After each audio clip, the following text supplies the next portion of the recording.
It was a cold February evening in 2004 when 21-year-old Maura Murray drove away from her dorm at the University of Massachusetts. She didn't tell anyone where she was going, only that she'd be gone for a week. Hours later, her car was found crashed on a lonely road in Haverhill, New Hampshire. The driver's seat was empty, the doors locked, and Maura was nowhere to be found. Her belongings, neatly packed, almost as if she'd planned a trip, were still inside. But there were no footprints in the snow, no sign of a struggle, and no sign of Maura. That night marked the beginning of one of the strangest disappearances in American history. A mystery that still haunts investigators and the internet to this day. Before Maura disappeared, she made one final call to a man she loved. That evening, around 4:30 p.m., she phoned her boyfriend in Oklahoma. Her voice was calm but distant. No one knows exactly what she said, but some claim she sounded sad. Others say she was holding back tears. A few hours later, she emailed her professors saying she'd be gone for a week because of a family emergency. But her family later said there was no emergency, no illness, no death, just silence. That call and that mysterious email became the last traces of a young woman who seemed to be planning something or running from something. As the winter sun faded behind the trees, Maura packed her black satin sedan with clothes, toiletries, and a map of New Hampshire. Around 7 p.m., she withdrew $280 from an ATM. Her face caught clearly on camera, emotionless, calm, almost rehearsed. She then stopped by a liquor store, buying a few bottles of alcohol. No one knew why. She drove north, alone, through frozen highways and quiet towns, leaving behind her dorm, her job, and everyone she knew. The last trace of her phone activity came from the small mountain roads near Haverhill. After that, nothing. Just a dark road stretching into cold silence. At 7:27 p.m., residents along Route 112 heard a loud thud. A small black Saturn had crashed into a snowbank near a curve in the road. Within minutes, a neighbor looked outside and saw a young woman standing beside the car, seemingly unhurt but anxious. When he asked if she needed help, she smiled faintly and said, "I already called AAA." But phone records later proved she never did. By the time police arrived, the car was locked. Inside were a map, a bottle of wine, and a box of chocolate. The airbags had deployed, but there was no blood, no footprints in the snow leading away, and no sign of Maura anywhere. It was as if she had simply vanished into the freezing night. When the first officer arrived just after 7:45 p.m., the road was silent, only flashing blue lights against the snow. The black Saturn sat crooked in the bank, engine cold. No footprints, no tire marks heading away. Just one faint trail that ended a few feet from the car. It was as if someone had walked into the darkness and disappeared. Neighbors said they saw no other vehicles. One claimed to have spotted a man smoking a cigarette down the road, but that was never confirmed. Every minute that passed that night made the mystery deeper, and every unanswered question became a new shadow over the case. Within hours of the crash, local police and dogs began searching the snowy woods. Flashlights cut through the darkness. Voices echoed through the trees. But there was no sign of Maura. The scent dogs tracked her steps briefly, then lost it suddenly, as if she had vanished into thin air. Volunteers searched the nearby river, believing maybe she'd fallen in, but no footprints led there. Others thought she might have accepted a ride from a stranger, but no witnesses, no camera footage, nothing. By morning, the only trace left was the cold car, the empty road, and a mystery that was growing colder by the hour. By the next morning, Maura's father, Fred Murray, drove through the icy highways toward New Hampshire, desperate for answers. He found police cars, reporters, and flashing lights, but not his daughter. He searched the woods himself, calling her name again and again into the freezing air. He told officers she didn't just run away. Something happened to her, but investigators were divided. Some believed Maura had chosen to disappear, to escape her life, her struggles. Others felt a darker truth was buried beneath the snow. The road that looked so peaceful had become a graveyard of questions, and her father's heartbreak was just beginning. Days turned into weeks, and the case took a darker shape. Internet forums exploded with speculation. Some said Maura had planned her escape, others whispered she'd been abducted. The crash, the email, the silence, every clue became a puzzle piece that didn't fit. Police combed through her computer, finding job searches in Vermont and printed directions to small mountain towns. But there was no proof she ever reached them. As winter deepened, hope began to fade. What had started as a search became an obsession, and what was once a family tragedy was now a national mystery. Weeks after the crash, a search team found something strange deep in the forest, a small patch of disturbed snow and cigarette butts nearby. Some believed it meant someone had been watching, waiting, but the evidence was too faint, too cold, too late. Locals reported seeing a dark figure near the area days after Maura vanished, but police could never confirm it. The woods of Haverhill felt alive with secrets.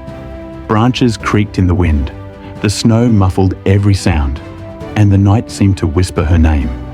Fred Murray returned to the crash site again and again, leaving flowers by the road, begging for answers that never came. As the years passed, the mystery of Maura Murray became a magnet for online investigators. True crime forums lit up with theories, maps, photos, and reconstructions. Every screenshot, every witness statement, every tiny discrepancy was analysed for hours, days, and weeks. People pored over old emails, phone records, and news reports, building timelines and hypothesizing what might have happened on that cold February night. Some believed she had planned to start a new life in a distant state. Others were convinced she had encountered a stranger who took advantage of the isolated road. Yet despite the countless threads, debates, and digital reconstructions, no one could provide answers.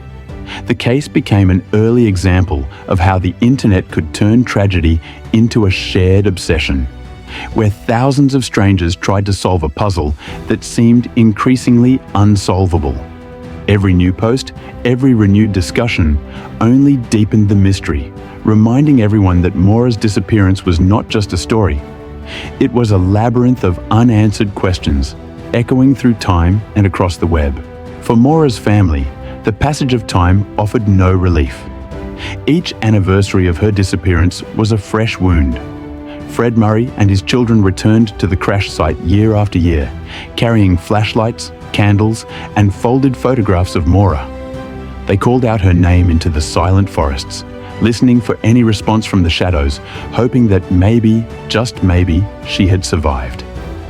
Every unanswered call, every cold breeze that whispered through the trees, felt like a message from the unknown, a taunt from fate that refused to reveal its secrets. Neighbors and volunteers joined them occasionally, offering support, yet the emptiness of the snow-covered road and the dark, silent woods made the search feel endless. The pain of hope intertwined with despair, and each passing year made the story heavier, darker, and more mysterious. Over the years, investigators revisited old evidence with new technology. Forensic experts re-examined Maura's phone records, emails, and even items recovered from the crash site. In 2011, a possible sighting in Vermont reignited hope, though it was never confirmed. DNA samples were tested on old materials, and every small clue was scrutinized under microscopes, hoping to find something, anything, that could lead them to her. Each lead brought anticipation, followed by crushing disappointment. Yet detectives never gave up. They knew the passage of time only made the trail colder, but the possibility of discovery lingered like a fragile candle flickering in the endless winter night. Every new report reminded the nation that Maura's disappearance wasn't just a cold case. It was a haunting, unresolved story that demanded answers.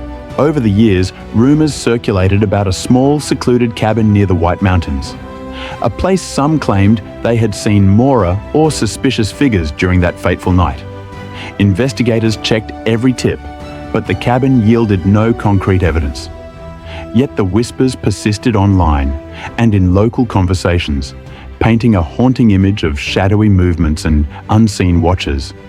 The forest seemed alive with secrets. Trees creaked under the wind, footprints vanished as quickly as they appeared, and snow muffled every sound. Every passing year added layers to the speculation. Was Maura hiding there, trapped or lost? Had someone taken her to that isolated place? Or were these simply echoes of grief, hopes, and fears projected onto empty walls? The line between reality and imagination blurred, leaving the mystery deeper, darker, and more impenetrable than ever. As the years rolled on, Maura's disappearance became one of the first true crime cases to capture the power of the internet. Forums, YouTube videos, and social media accounts analyzed every photograph, email, and eyewitness account.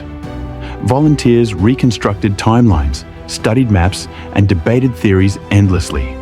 For many online sleuths, it wasn't just a mystery. It became an obsession.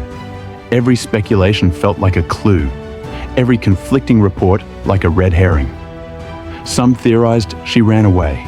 Others feared she had fallen victim to a stranger on the lonely road. Through it all, the case became a digital ghost story, spreading across devices, haunting communities, and reminding everyone that the truth had yet to surface. The fascination was relentless, and the questions multiplied. Each click, each post, each comment kept Maura's story alive. Yet the real answers remained shrouded in shadows, as cold and silent as the snow that had once covered the road she vanished from. Through 2 decades of uncertainty, Maura's family refused to surrender to despair. Every year, they returned to the crash site, carrying photographs, candles, and memories. They walked the snow-covered roads, retraced the paths she might have taken, and spoke to locals in the hope that someone, anyone, might remember a clue. The passage of time did little to dull the ache. In fact, it sharpened it. Each unanswered question, each cold trail, was a reminder of what they had lost. Yet, amidst the heartbreak, there was a quiet resilience. Their hope became a beacon, not just for themselves, but for everyone following the case. In the cold forests of New Hampshire, the memory of Maura persisted, a symbol of love, loss, and the human determination to find truth, no matter how elusive. Years turned into decades, and Maura's disappearance remained a haunting cold case. But in 2020, investigators decided to reopen files, re-examine evidence, and apply modern forensic technology that hadn't existed in 2004. Old photographs were digitally enhanced, emails reanalyzed, and phone records scrutinized for new patterns. Each new lead brought anticipation, followed by disappointment. A potential sighting here, a fragment of evidence there, nothing concrete, yet the team pressed on. They knew that time was both an enemy and an ally. It could erase clues, but it could also reveal truths previously overlooked. Every investigation, every digital footprint, and every overlooked detail was a reminder that the mystery of Maura Murray was far from solved, and that somewhere, answers still waited to be found. With every passing year, the questions surrounding Maura's disappearance grew more haunting. How had a young, vibrant woman simply vanished without a trace? Why were there no footprints leading into the forest beyond the crash? Could she have been picked up by a stranger, or had she deliberately left everything behind? Detectives, families, and online sleuths all grappled with these possibilities. Each clue, no matter how small, became magnified, each theory more chilling than the last. The emptiness of the New Hampshire woods seemed to mock their efforts, while the wind whispered secrets that no one could catch. In the hearts of those who loved her, the mystery wasn't just unresolved, it was alive, a shadow that grew longer with every passing year. 20 years had passed since that cold February night, and Maura Murray's disappearance still gripped the nation. Generations of investigators had come and gone, yet no definitive answers emerged. The crash site remained frozen in time, the forest silent and the snow unbroken. Her family continued to search, carrying the weight of unanswered questions with each step. Online communities still debated, theorized, and dissected every shred of evidence, keeping her story alive in digital memory. And despite all efforts, one truth remained painfully clear. The road where Maura vanished holds secrets that may never be uncovered, leaving a shadow of loss, longing, and haunting curiosity that will linger indefinitely. Beyond the headlines and theories lies the human heart of this tragedy. Maura was not just a case number, a missing person, or a mystery for the internet. She was a daughter, a sister, a friend. Her absence left ripples of grief through her family, who still live with the haunting uncertainty every day. Each unanswered question weighs heavily on those left behind. Every winter, the cold forests and empty roads echo with what-ifs and maybes. The pain, the hope, and the lingering fear of what truly happened have become part of the story itself. A story of loss that reminds us all of the fragile, fleeting nature of life, and how a single night can alter everything forever. Somewhere along that lonely stretch of Route 112, the truth about Maura Murray's disappearance still lingers, hidden in the shadows of the forest and the whispers of the wind.